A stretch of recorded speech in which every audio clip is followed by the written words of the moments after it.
Hi, friends. Welcome back to this week's Fridays at the Fifth Long Distance. Before we get started today, let us take a moment to remember that the Fifth Avenue Theater and the communities we serve are on the lands and waterways of the Coast Salish people who have continuously inhabited our region since time immemorial. They are the original storytellers and theater makers of this place we call home.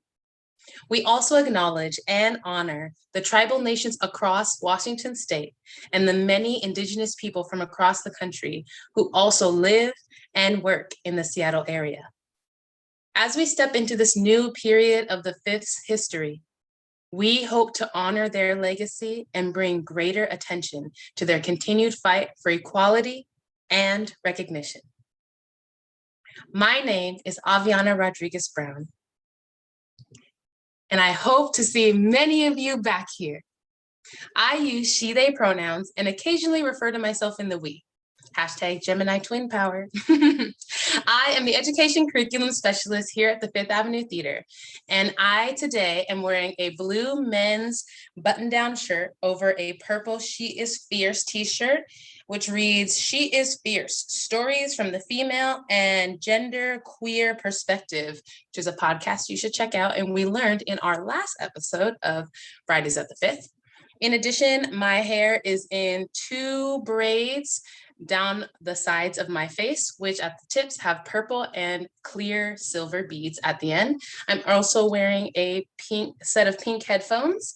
And behind me, I have a blue sign that says racism is the pandemic and a pink sticker that says Black Lives Matter. In addition, I am a brown mocha skin and raised a Pacific Northwesterner.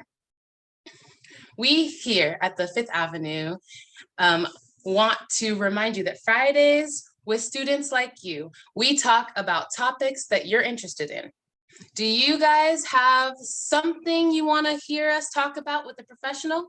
Drop your suggestions either in the chat or email me, arbrown, like the color, at fifthavenue.org, and we'll get a workshop set up just like this one here. Thank you, thank you, thank you. Now, I want to introduce our student guest today because we have such a special workshop for you. So first up, we will have Soleil, a senior from Eagle Harbor High School. Welcome. Soleil, please introduce yourself. Hi, I'm Soleil. I use she, her pronouns. I currently have on light gray headphones, a necklace, and a sweater that has black and gray stripes. I have short, dark brown hair, and my skin is kind of pale with warm undertones. I'm in front of a pink wall and have a purple fuzzy pillow next to me and a pink blanket that you might also be able to see. Awesome. Before we introduce our next guest, tell us a little bit about how you've been creative during these pandemic times. I've been working on sound for socially distant film projects and am currently the tech director for BHS's Tech Club and am the editor for all of their virtual productions. Super, super impressive. And another way that we get to know each other and sort of just come together is we talk about our high notes for the week. My high note is this special little friend that I have here. She is my family dog. Her name's Coco. She's visiting for the first time in a long time. And I'm surprised she looked at the camera. So, Lay, what's your high note for the week? I think my high note for the week would have to be seeing my high school's brand new theater. We haven't been able to go in there yet, so it was really nice seeing it for the first time. Oh man, did it have like the fresh button smell and like the nice new paint? Yeah. It's the little things. Well, thank you so much. We're going to introduce our next student panelist, Cody, a freshman over at Overlake High School. Welcome. Cody, can you introduce yourself for the folks at home? Yes. All right. Hi, I'm Cody. I use he, him pronouns. I have short brown hair. I'm wearing black headphones, glasses on my face. I'm wearing a black t-shirt. I have a white skin tone, and I'm in front of a black wall. I go to the Overlake School in Redmond, Washington, and I do lighting design there. I've been continuing my design by doing my school's been doing virtual productions, so they're socially distanced, but I still get to design them, and so I still get to learn. Wow, you're both in schools right now doing exactly what we're here to talk about, and that's super exciting. And what's your high note for the week? My high note for the week is actually the same thing. I went back to my campus this week, so it's been great because I hadn't been in the theater since a year. So it's really cool to see the spaces again and get designing again.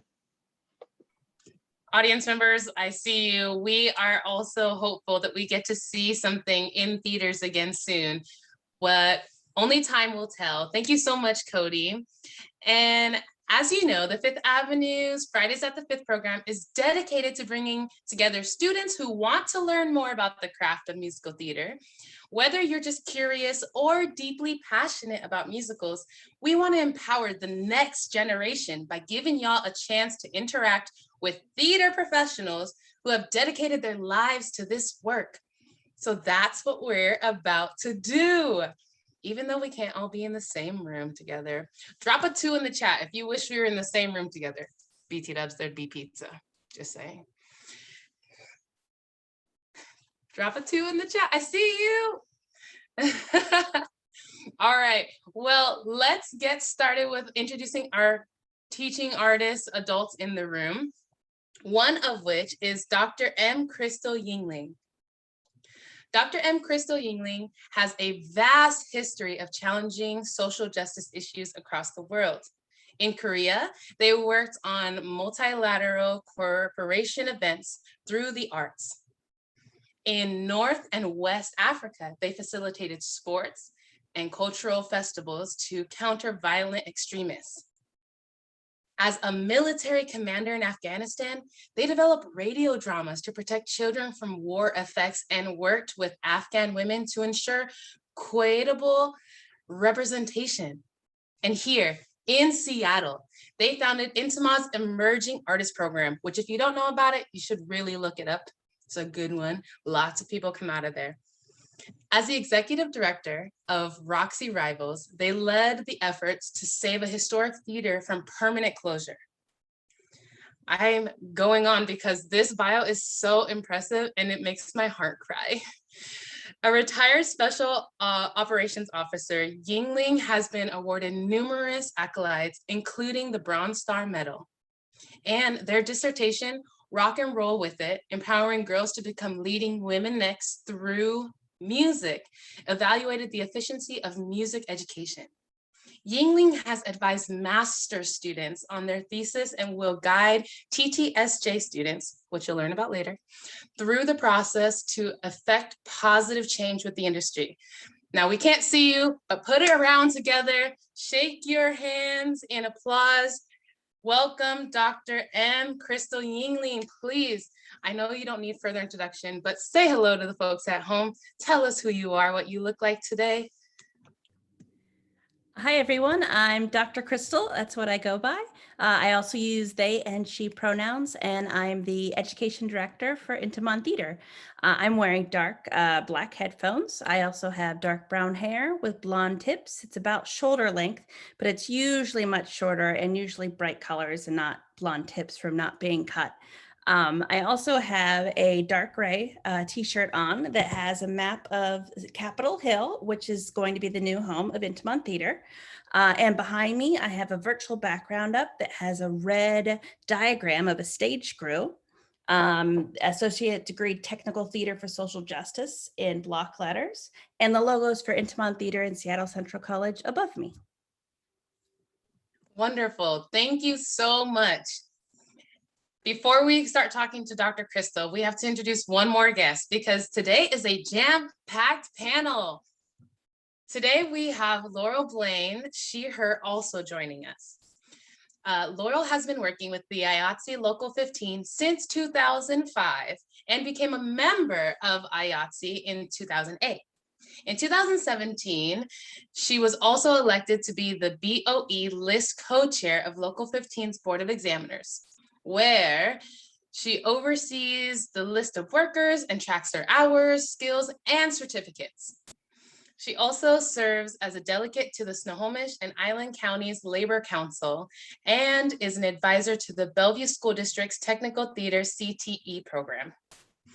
Not only does Laurel have a full-time house job, but Laurel does not have a full-time house job, but what we call a on the bounce, meaning that Laurel jumps from one employer to the other or to another. Laurel graduated from the Southern Oregon University with the BS in Theater Arts in 2006 and with a focus on technical direction and carpentry. Please put your hands together welcoming Laurel Blaine. Hi, everybody. My name is Laurel Blaine. I use she, her pronouns. I have brown hair, glasses. My skin is very pale, but my cheeks are very pink. I have on black headphones and a purple hoodie. And behind me is a very full bookcase and an unused lonely drafting table. Laurel, what were your high notes? What have you been working on creatively? What's going on this week? Well, my high note is that I have finally booked my first dose for the vaccine. So that's very exciting. And so I get to get shot in the arm next week. So I'm very excited about that. And I bounce around from a lot of different creative projects, some theater related, some not, and just a lot of organizing internal work within Local 15 currently. Awesome. And Dr. Crystal, what are your high notes from the week? Well, besides being here, because I'm super stoked to be here. I'm very excited. But also yesterday morning, I was out by the water in Puget Sound and I saw a full rainbow. And if that wasn't enough, I saw a humpback whale simultaneously jumping out of the water and squirting water out of there's a name for that, but you know, the squirting up in the air. It was miraculous. The blowhole. Yes, that's it. Wow, you have a full Pacific Northwest outdoor excursion on a beautiful Thursday. You're so lucky. I have been looking at these computer screens for more hours than I'd like to admit this week. So that just makes my heart so happy to hear that you experienced that. Students who are watching, if you have ever had the joy of seeing a whale in our waters and or seeing one of the most recent rainbows, drop a 5 in the chat. Let's see who else maybe saw the same whale. That might even be like super happenstance, but hey.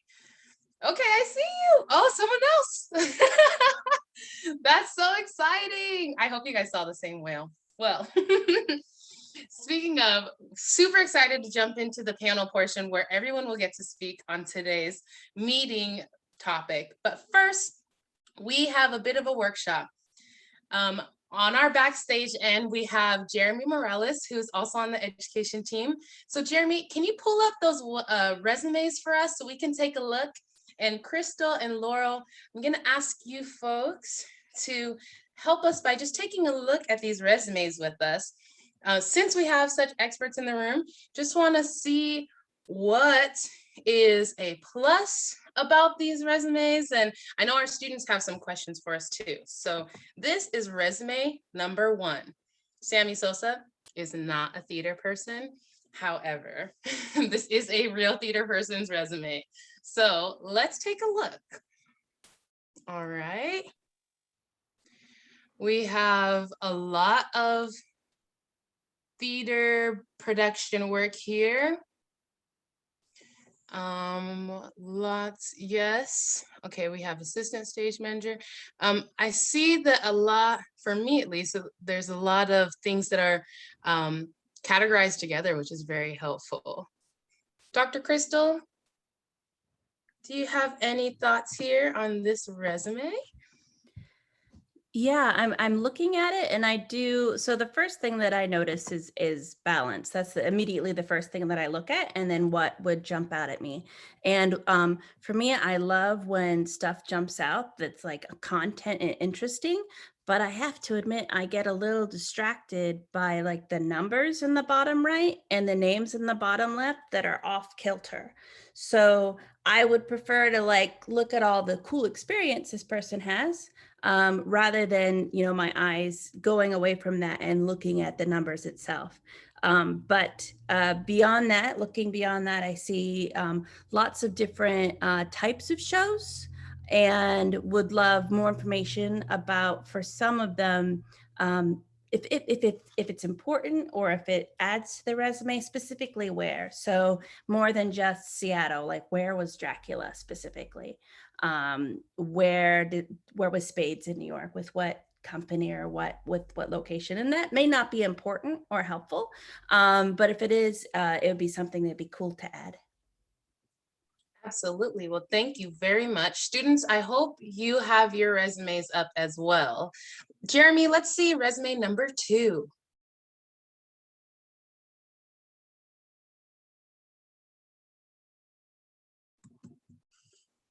That was interesting what Dr. Crystal pointed out about the dates. I didn't even think about that. It's always helpful to have multiple people look at your resume, so then you can get lots of feedback and you can choose what to move forward with. But that one's so good. All right. First thing that pops out to me is the color. That helps to like draw my eye to like the important things, or at least here's what all the rest of it says on one side, if I just wanted a quick glance at it. All right. Wow, very detailed. Absolutely.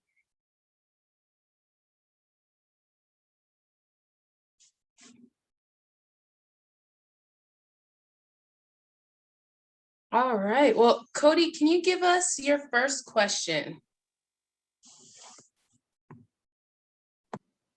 Yeah. So when you look at this resume, like what do you think works and what doesn't work?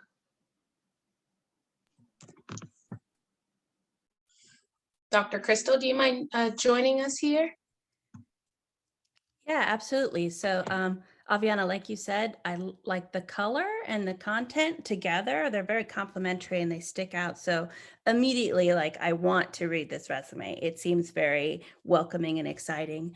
Also, like everything lines up, all of the bullet points are together, which again just makes it easier to read and to digest the information.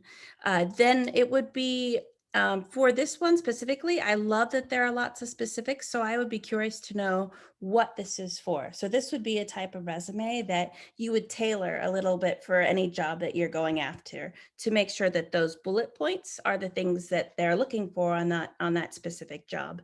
And so that, and when you do that, whatever that job posting is looking for, if you've done the specific things that they're looking for, then you would make sure that you add those in, that you keep those in the description as well. Or maybe it could say something that you haven't listed, but you actually have done. So you could switch something out with that as well.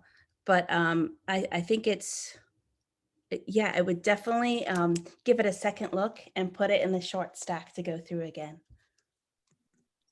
Absolutely. Thank you so much. And Soleil, do you also have a question about these resumes? Yeah. As a producer, what would encourage you to hire one person over the other based on the current resumes?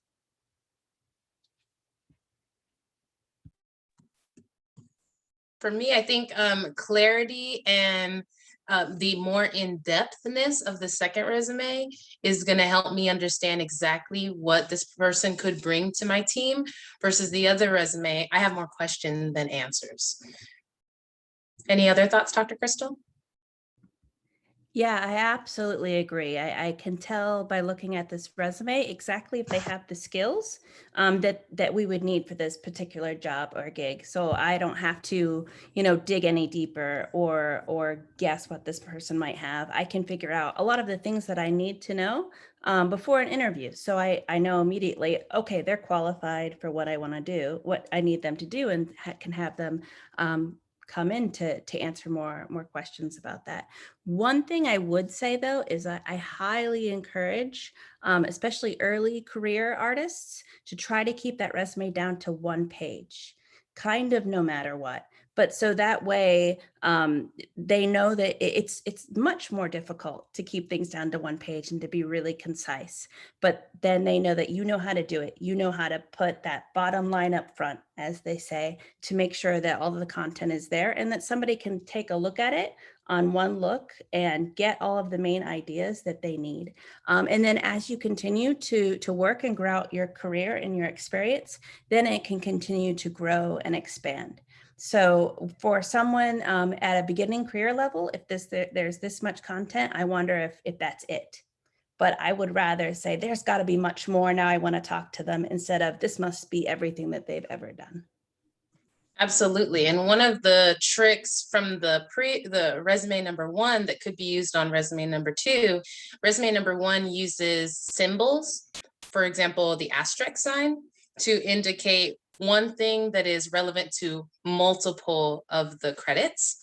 And that could be very helpful because on resume number 2, we see sound design, we've seen sound levels. So if we're going to constantly, or if we're going to continue to say the same job description multiple times, we could actually eliminate that need by putting an asterisk and then putting a key on the bottom of the resume that then tells them, oh, this person did these additional things on this project, but also did all these other things, which resonate. Exactly, to your point, those are actually listed in the primary skills, which is a really cool feature of that resume. So they could have done a mark next to those and then just put them with the show and saved a ton of space. Mm-hmm. Absolutely. Students, we love questions. And for those of you that are in our audience, the best questions start with the words how. So for those of you, before we move on from this resume section, if you have any questions, please drop them in the chat.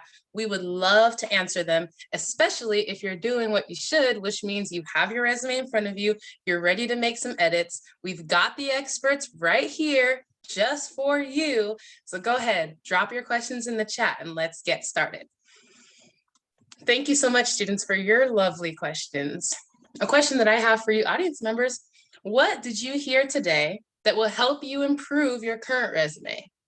If you don't have any questions, but I hope you have questions, and your teachers hope you have questions. I see some teachers in the audiences, and I can feel your head nods, so thank you. All right, well, as your questions are coming in, I will get to you, I promise. And we are going to move on. Besides the layout of the resume, thank you, Jeremy. Besides the layout of the resume, now another important thing is the content of the resume. Not only, as Dr. Crystal pointed out, just depicting what your skills are and which projects you actually did different skills on, but both resumes show experience working in theater production. So Laurel, I ask, what would you offer? Excuse me. I ask that both these resumes had stage production work.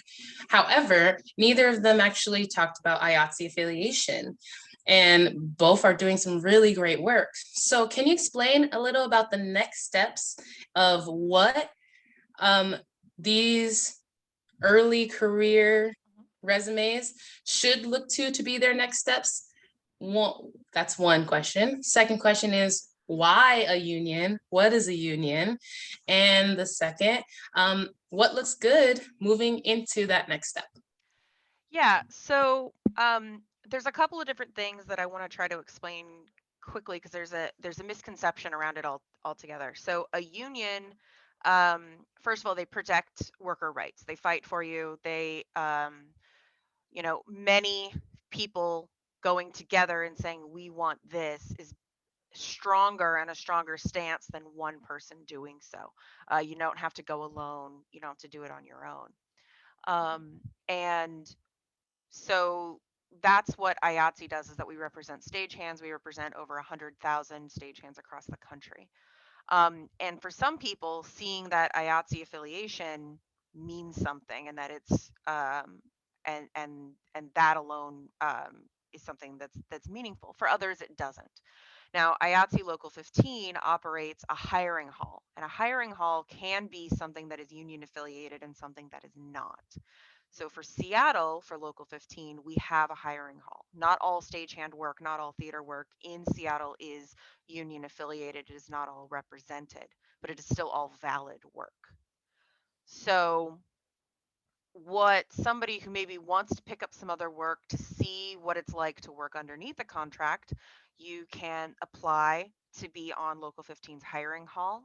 There is a link that hopefully is going to get dropped in the chat momentarily for how you apply online for Local 15's list.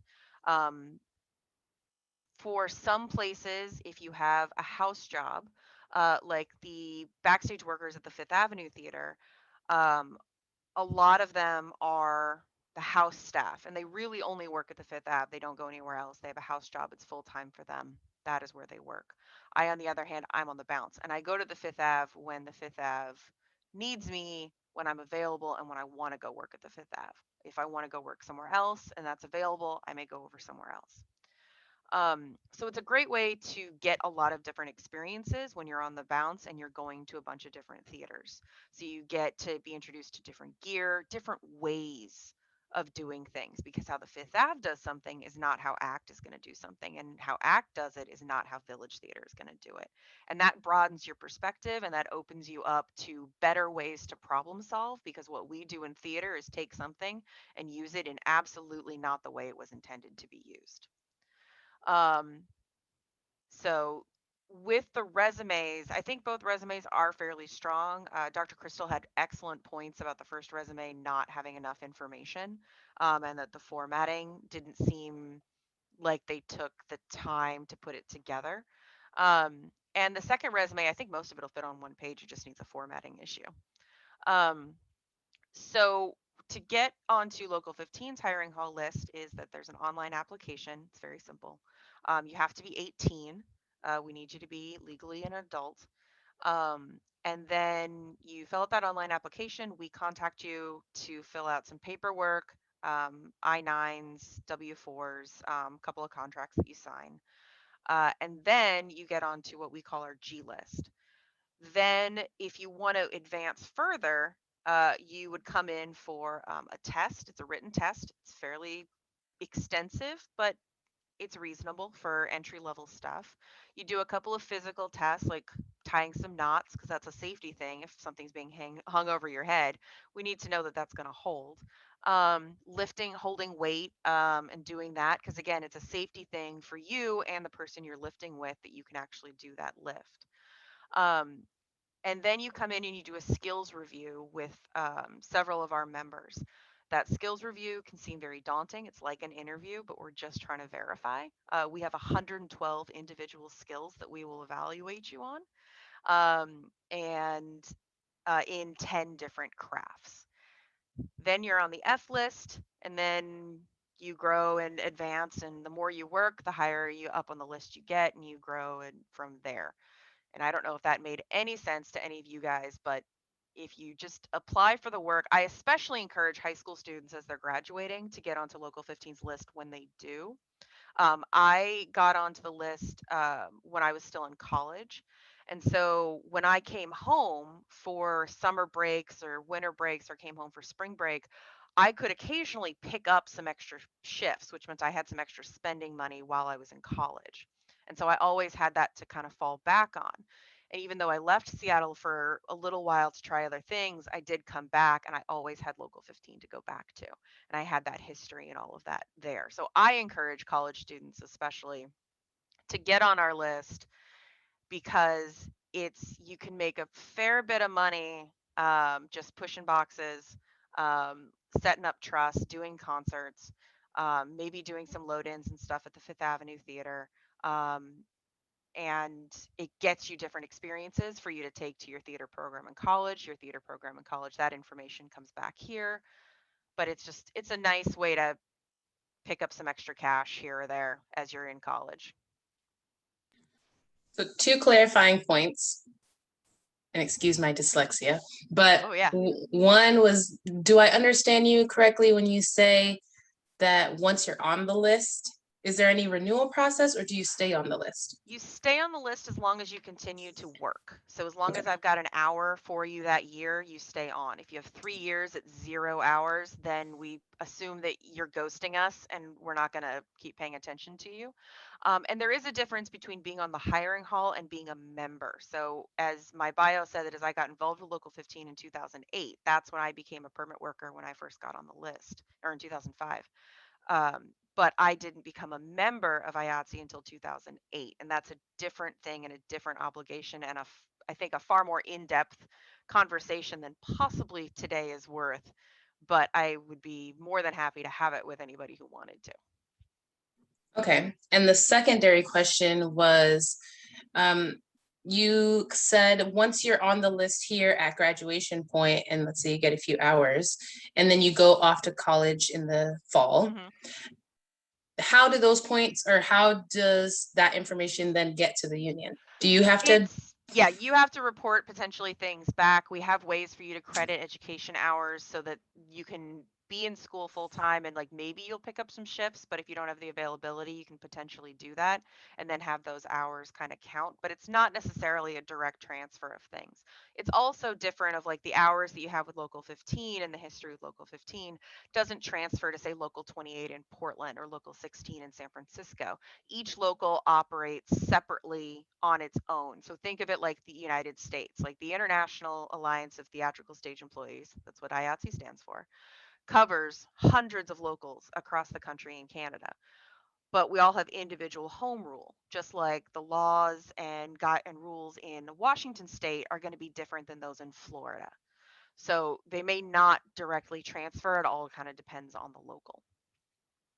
So that sounds like you suggest that it's suggested that if a student graduates here, gets on the list, works through summer, goes to a different state and or even a different district and starts working there, they should look into their local district or local chapter. Yeah, absolutely. And so I started here in Seattle. I moved to North Carolina for some schooling, and that's where I became a member. I became a member of 635 in Winston-Salem, North Carolina. And then I transferred my membership to Seattle when I moved back. And so sometimes, and this happens, is I get, I had a friend down in LA, and I got a text message one day that was like, hey, I got this guy. He's got Local 15 on his resume. Who is he? And so much of this industry is who you know, which is bad and good at the same time. So as I said, for some people, when they see an IATSE affiliation on your resume, that means something to them. And for other people, it doesn't matter as much. But I do get, occasionally we will get inquiries from other locals about, hey, this person has Local 15 on their resume. What can you tell us about them? Do they show up on time? Are they easy to work with? Are there any problems or issues that we need to be aware of? So it's the locals do communicate with each other as needed, but we're not in constant communication. Okay, thank you. Before we keep going on this subject, Dr. Crystal, we do have some questions regarding the resumes, and either of you can answer these. So one was, moving back up, how long should your bullet points be? Keywords, sentences, multiple sentences? So the main key is that each bullet point should be the same style or length. So if you're going with a couple of words, then each one should just be a couple of words. I like to go with bullet points that are really no longer than 2 or at most 3 lines on each bullet. But something, so imagine that someone doesn't know you, they've never met you at all. What can they get and read within 2 minutes most? You want them to be able to completely engulf all the information possible in 2 minutes or less. And another question, one of our audience members isn't actually planning to go into theater on a professional level. Do we believe that this advice on the resume still applies to other work fields? Personally, I do, definitely. Sorry, Laurel, say that again. Sorry, absolutely. A good resume is a good resume, whether it says what it's, whether it's for theater, whether it's for the restaurant industry, whether it's to be an attorney, it doesn't matter. The good resume is a good resume. And that's what is important, because the other thing about a good resume is that you can transfer your skills. There are things that we learn in theater. They can be very difficult to explain to somebody outside of this industry, but our ability to adapt, our ability to problem solve, you have to deal with it. And to think on the fly, those are strengths that we have, and to be able to get those and communicate them well on your resume, you can use all of your high school theater experience to communicate those skills if your resume is formatted well enough. Absolutely. And another question from our audience: how do you choose which projects to include if you've done the same thing on different jobs? I would personally say whatever's most relevant, but I defer to you experts. I have multiple resumes. I have a prop artisan resume, I have a general stagehand resume, I have a managerial technical direction resume, and a scenic designer resume. And so some projects fall off on some for them, and I keep all 4 of them up to date pretty extensively so that I can drop them in at any point when I need to. But I do keep multiple resumes, because if I'm applying to be a scenic designer, they don't need to know as much about doing load-ins at formerly Key Arena. That's not as important. If I'm doing prop artisan, same thing. They don't need to know as much about that, but they also don't need to know about the design work. So I keep multiple resumes. And as you grow and as you expand in your careers, you're going to find where that best fits. I also have a lot of things on my resume that says various productions from this year to this year, and maybe list a couple of highlights.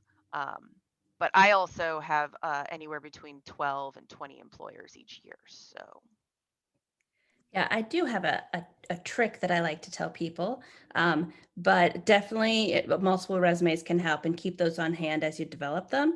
But I also keep a master resume, if you will. It has everything. It's so long. And then if I need to apply for something, I just take out all this other stuff. And so, or I build a new one and pull from that master list of things so that everything is together, and I can just pull out those things that are relevant to that particular gig. Wonderful. And Cody, you have a question for Laurel. Come on up. Yeah, so I was wondering, can you just explain more about the benefits of being in the union? sure. So when we work under collective bargaining agreements, like at the Fifth Avenue Theater, at the Paramount Theater, as I said, I have multiple employers, but even though I have multiple employers, all of them are contributing to my same healthcare plan. So I may have 10 or 20 employers, but they're all contributing to that same healthcare. So I have health insurance because of that. They're all contributing to my same retirement fund account as being a part of being a part of that hiring hall, and that they're doing all of that. The other benefits with the union representation is, if I'm having a problem with my employer, if I think that they're violating the contract that we've negotiated, I can call my business agent, I can call my president or somebody else and go, hey, I need help, or I think this isn't working right, or I don't know that this is correct. My brother is now a union member at a grocery store, and he and I communicate a lot about his questions on his contract, how he should be interpreting things, what are his rights. And that's been a really interesting and fun experience. But it is about those protections of things that your contracts are very specific about, like what can you be disciplined for and in what order, which means that I can't be disciplined differently than Dr. Crystal could be disciplined. They have to discipline us the same. They have to be consistent. And if they're not, then I get to bring in some heavier hitters into those conversations. So that's a really nice thing. And I'm not necessarily at will, which means that they could just fire me whenever. I have to do something egregious for that. And it's in the contract. What are those egregious things? Like stealing. Like if I steal something, I can be fired on the spot. But if I'm late, they can't just fire me, but let somebody else who's always late continue to stay on. They have to treat us all the same. It's a great equalizer. Also, in terms of pay equality, which is a thing, I as a woman, as a someone who identifies as a woman, I am paid at the same rate as a guy, as a Black woman, as an Asian man, as a non-binary person. Our rates are negotiated on our contract. And so it equalizes it. So whenever we talk about those equal pay days, that doesn't apply to me. I get the exact same hourly rate as anybody else within my job classification. Gotcha. Thank you so much for that clarification. And Soleil, you also have a question in regards to the union. Are there any specific like pros or cons for being in a union if you're neurodivergent or chronically ill? I don't know that I have the experiences to fully answer that. I will say that we do protect each other. There is and unfortunately the language is very male centric when I talk about there's a fraternity. We call each other siblings. And so there's a certain amount of like, okay, well, here, let me go take care of you and do that. I will say that theater seems to attract a lot of neurodivergent people. And we learn how to kind of adapt and work around that. And so but there are protections because again, if your employer is discriminating against you, if your employer is not helping you find your reasonable accommodations according to the Americans with Disabilities Act, you get to call the business agent. And the business agent gets to come in. And there's a lawyer on retainer that they get to pull in if they need to. So you have resources that are more available to you than you would as an individual. Because we're all putting into that in case anybody needs it. So that's helpful. But I do think that we tend to kind of surround somebody to help them out. It's like if you're dyslexic, that's fine. Someone else will read the things for you. You've been temporarily injured or something like that, we're going to try to find ways to work around that for you. Like, oh, you have a bad shoulder, it's bothering you. Yeah, let me do some of the lifting. Can you just balance this for me then? Thank you for that clarity. All right. Now, we just heard a lot of why unions are helpful, a lot of information on what a union actually is. Now, Dr. Crystal, you've come in on a whole nother angle of not only how to join a union, but a local program, and that is making that a bit easier. Can you explain a little bit of the conjoining of Intiman Theater and Seattle Central College? Absolutely. So Intiman Theater is becoming the theater in residence for Seattle Central College. So Intiman Theater is a Tony Award winning regional theater and are moving completely over to Seattle Central College, and we'll have all of our shows out of the Erickson Theater in the Broadway Performance Hall. And students will then also have an opportunity to work directly with us, and in particular with a new degree that we're starting, which is an Associate Arts degree in Technical Theater for Social Justice. And it's also an Associate Arts degree direct transfer agreement, meaning that students can take those credits and easily transfer them into a 4-year college if they wanted to go on and do 4-year training. Also, the degree is helping to prepare students to apply for union membership. As Laurel said, it can be somewhat daunting, somewhat scary. And there are 3 primary local unions. The Local 15 is the one that Laurel's with.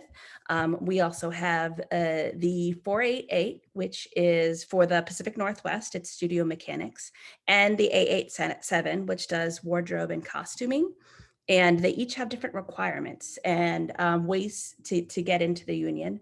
So what we will do is we'll help students, say for instance, as Laurel shared with the 15, they have a test. So we help students prepare for that test and prepare for those interviews, and also get hours working with us as apprentices on our main stage shows, so that they are fully ready to, one, immediately apply for the hiring hall, get on that G list, and then be able to apply for union membership if they so choose. Wow. There's not too many programs across not only colleges in general, but like the community college level that actually offer programs like this. How did the conjoining of like IATSE point system come into this work? Yeah, so we've been meeting with representatives from those local unions for a while now and discussing different things. And one thing that came to that we realized is there's definitely a need for more accessible pathways to get into theater work. And so there's a belief system that in order to do theater work, you have to get a full bachelor's degree, or you have to get a master's degree and spend all of this money doing it. Or it's also difficult, even without a degree, to get working in a professional theater. So for instance, the 488 requires a certain number of hours of working within each craft in order to get union membership. And so those pathways can be difficult and they can be expensive. So we approached Seattle Central College and we said, hey, you have these 2 gorgeous spaces, these resources, you have this great curriculum for social justice. Can we partner together to create a degree that's more accessible for people to get into this line of work? So they were super excited, came on board, and we started building that curriculum so that students will be able to go complete the full 2 years, 90 credit hours for less than $10,000. And if you're locally in Seattle, Seattle Promise will pay for 100% of the tuition. Whoa, that is really, really cool. Now, there's one aspect that may have been missed on this, but I know that the focus, which we got to talk about a little bit before we started today, was about, the focus is in social justice work. And that's a lot of where all your bio comes in. And I know as a professional performer who is of darker melanation, there's not much that our technical or our theater production technicians are versed in when it comes to working with people of my skin color. So I definitely want to share what that is about. Can you explain a little bit? Yeah, that is a major component of the program. So over the 2 years, the first year is going to be spent exploring some of the social justice issues within theater, and particularly with technicians and what technicians can do, because we believe a lot of the change that needs to happen in our industry is going to happen from within, and it's going to be the people on the ground that are making the change. So together we'll explore issues, everything from environmentally conscious decision making and how to choose the right products that are good for the environment and sustainable through every area, up to including costuming, how to choose fabrics that are, to take into mind religious considerations or neurodivergencies and what different fabrics can be mixed there, and learning to ask those questions from being a dresser to a fitter and making sure those things happen. So we'll look at those together while students will use their own ideas and their own innovation to challenge issues that are important to them. So then throughout the whole second year, they'll be working with me on these capstone projects.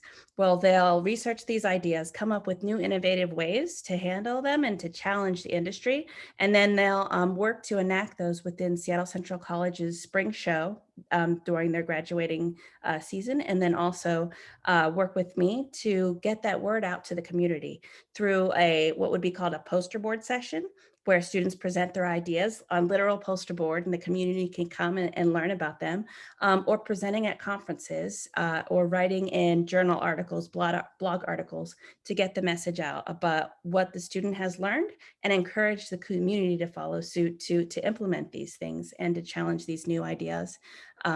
It's very much needed in our industry, and I know that it's going to be young and up and coming folks that will be able to make this change, and we'll really even see ideas that and have innovations that people that have been working in the industry for a while just might not have, because we need some fresh eyes. Absolutely. So not only is the program accessible to anyone who may have financial disparities or even social, mental, or other disparities that where this program would be more accessible for them, but also the focus is going to help bridge the gap between where we're currently misstepping. So that's very exciting, very, very exciting. Students in the audience, this is your time. So I invite you not to be shy.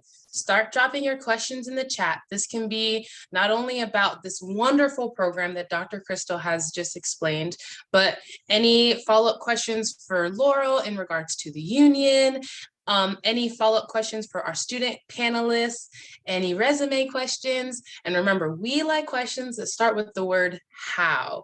This helps us to actually expand on the answer. Yes or no questions don't really work here.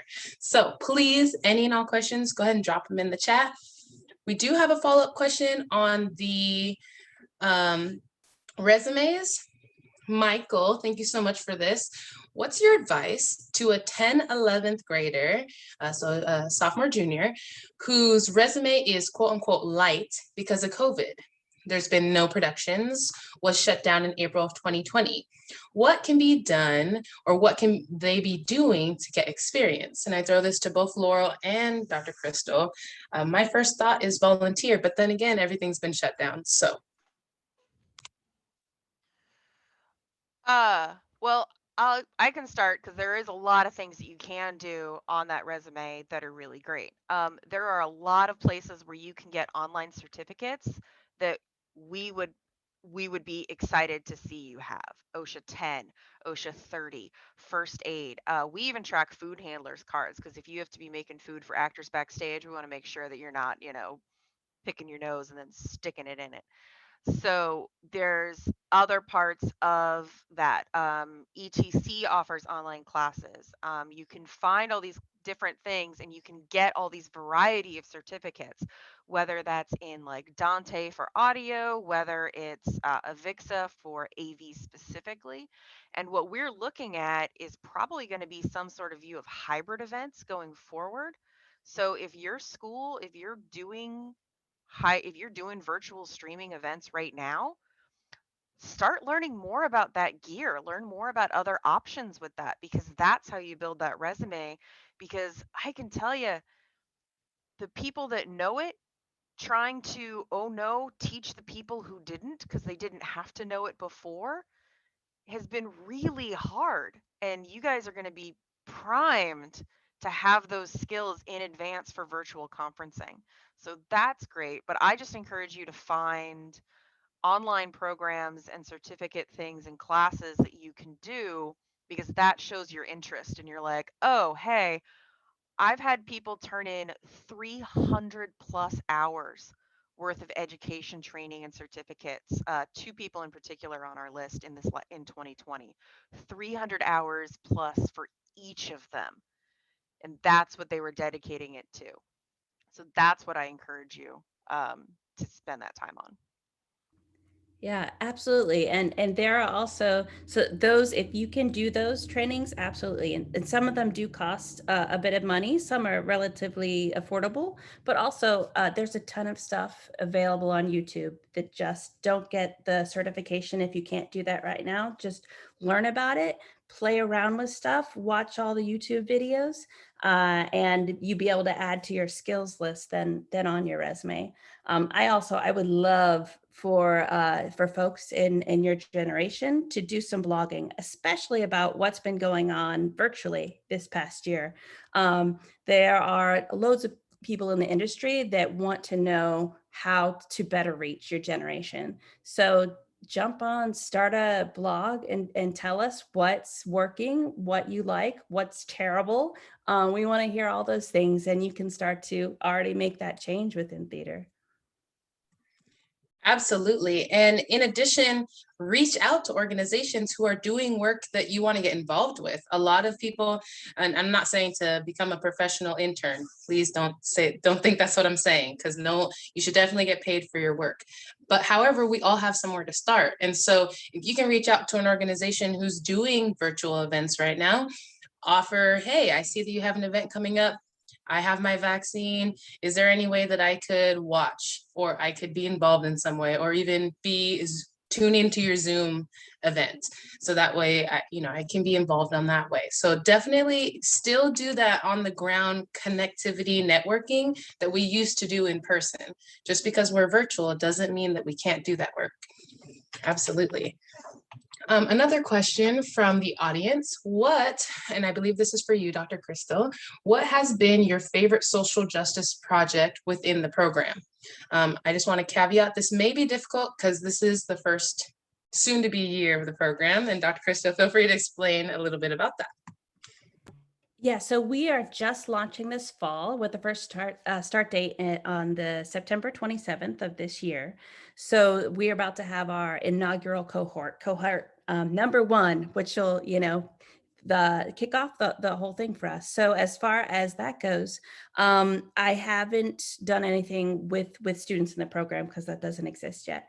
But I have done so much work everywhere around the world, which has been super fun. So I would say, I think most recently has been working with international organizations on diversity and inclusion.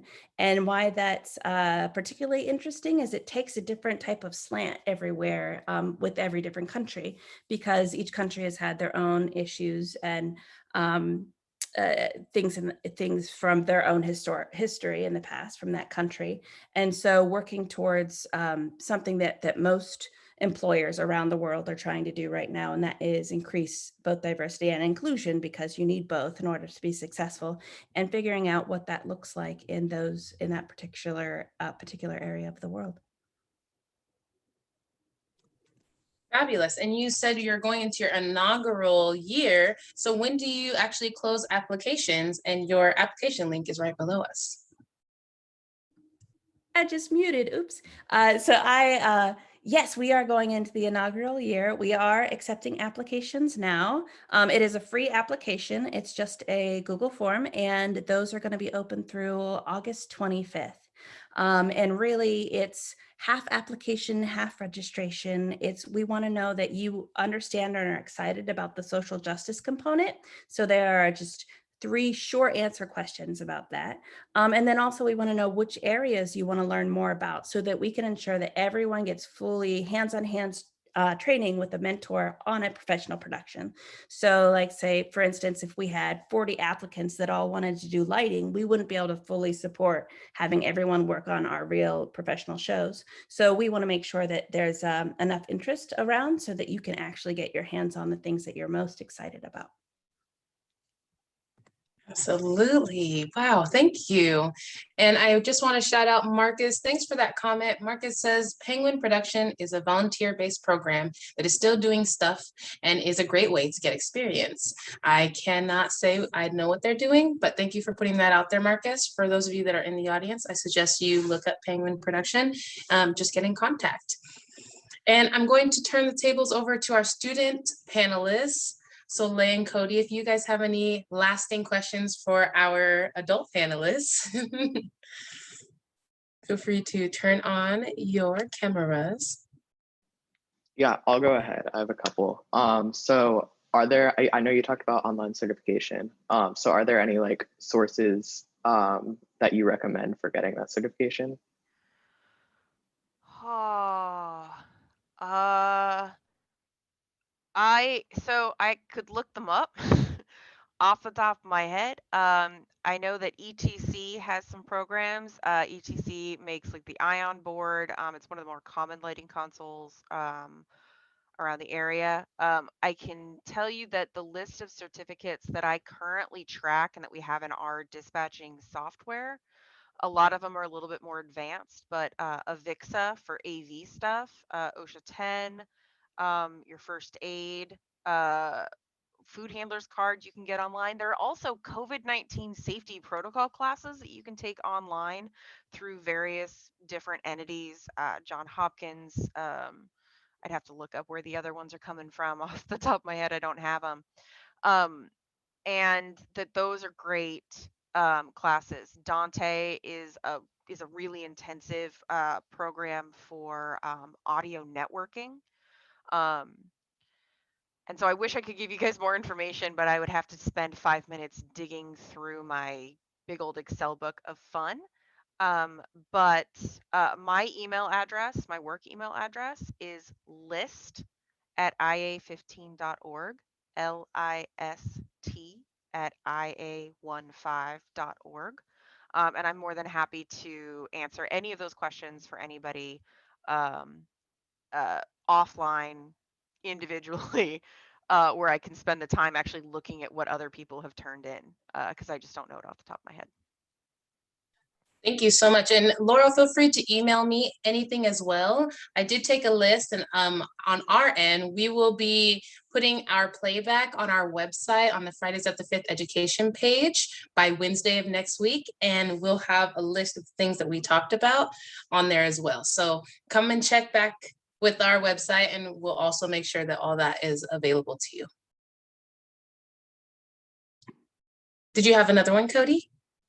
Yeah, one more. So, and then for the union, what are like the first steps to joining it? And like, what's the first thing to do if you want to be in it? So if you want to be a union member, each local has their own different requirements for membership. For Local 15, we have certain requirements, benchmarks that you have to hit, which is a certain like hour requirement, that you've worked X number of hours in represented contracts, so there's different ways to go about that.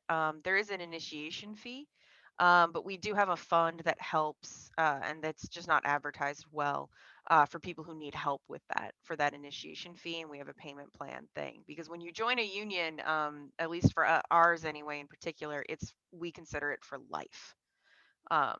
That we really do, that is you are a union member for life. So it's a commitment. But to start, what you guys should be doing is, I want to see your names cross my email for scheduling your interviews. You fill out the paperwork. The G list is supposed to be like a temporary holding area while we try to get your testing and your scheduling interviewed. I anticipate that any student coming out of a high school program, that if you've been doing theater for at least a year, you should be able to have some very basic skills on our list. You should not be afraid to just go all the way on it, and we'll see where you're at. There's ways to advance your skills. There's ways to get them signed off over time. I just want to see you guys out there and get you there and getting that experience. So yeah, I just want to fill out our online application. You can email my co-chair Nat, does the scheduling of the interviews, and he does intake. So that's his email address may have been dropped, which is boe@ia15.org. And yeah, I just want to just apply. We'll deal with membership later. Awesome. Thank you. And Soleil, did you have any questions? Cody, you can stay up. Just one. You may have already addressed it, but I was just curious what the biggest difference is between being in a union and not being in a union. Ooh. It's so, keeping in mind that I've been at least represented, had with Local 15 since since 2005. So I've had a very long history with Local 15, but I have worked unrepresented positions and non-theater positions. There's a very strong sense of family with a union, that you're there to help each other, that it's not, I got to get this because because if I don't, this other person will take it from me. It's we work together for the betterment of everything. So some of my closest friends are my union siblings.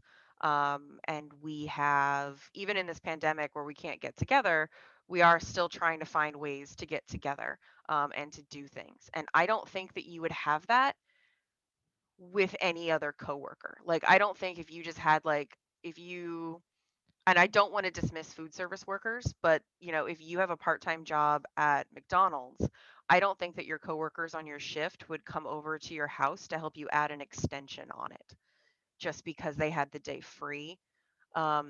There's something about being a union that creates that family. And we have a fair bit of LGBT. When I say it too quickly, I lose letters and it sounds wrong. We have a lot of queer workers, and I am not. So I'm speaking completely and utterly out of turn. But a lot of them don't have family because of those circumstances, and they are welcomed with open arms with us. And we're the ones going and taking them to those doctor's appointments. We're the ones setting up times to help you out. I've got somebody, he just had a back injury, and so we're currently arranging people to take him to and from the hospital, which is fun in a pandemic. But figuring out like the meal train, and that happened previously. This is a second back injury, and what happened was we all rallied around and everybody took turns bringing him lunch every day because he could barely move. So it was just somebody was going to pick up takeout, bring it to his house, go get his mail because he couldn't do stairs, and bring that up to him. And we cycled through it because when we do it all together, we are stronger together and we take care of each other. And I just don't think that you're going to find that in other jobs. Also, that's a big red flag if the job description says we're all a family here. That's a red flag. Don't apply for that job. Um, don't do that. But in our case, it's that we are, and we celebrate each other, and we try to hold each other accountable. Um, so it's the camaraderie. That's my reason. My reason for being in a union, my reason for being a member is different than anybody else's. But for me, I have an extended family of 400 other IATSE members here in Local 15, not including the other 600 or so people on our hiring hall list. Wow, that sounds wonderful. And I've heard multiple stories like yours, Laurel, where it's just the camaraderie, the security, the health insurance. There's multiple reasons, Soleil, and I think that it's a great question that you ask. And if there are any other IATSE members on our call today, I ask you to drop your reason in the chat as far as why you're a part of the union, because we're all going to have our own reasons, but definitely something for you to find your reason for. And this is really exciting to hear that there are so many different ways to be a part of the Local 15. That seems like an amazing note to end our question and answer today. We've gone a little over our time. So for those of you audience members who are still holding on to any questions, please email me. Or if you have any ideas for our next Fridays at the 5th workshops, panels, please again, email me. A as in apple, R as in rabbit, brown like the color, no E, at fifthavenue.org.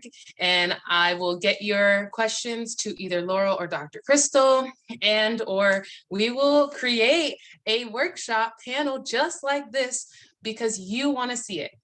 You're the only reason that we're here, because we want to bridge the gap from our students to our professionals. So thank you all so much for hanging out with us today.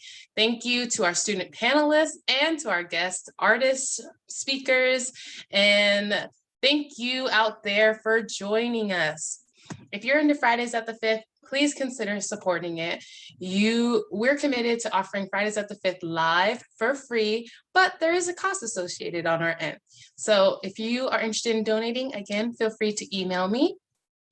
And I know that at the bottom of our screen here, you have an opportunity to fill out the application information doc for the program being offered at Seattle Central Community College, which will be sent to Dr. Crystal and her team. So please feel free to get that over to them. Be on the lookout for our Rising Star projects, which are 10-minute musicals that are made by students like you. And again, so amazing that we're happy to kick it with you on a Friday afternoon. One day, hopefully soon, we'll be back in a theater just like these students are. I'm extremely jealous of you, just BT dubs, that you guys aren't in theater right now. But then again, keep washing those hands, stay safe, make art, and keep having some real conversations about what's happening in our world, because you are our future and our communities and country are going to rely on you. So please, please keep keeping on. We will see you next time. Have a good one. Happy Friday.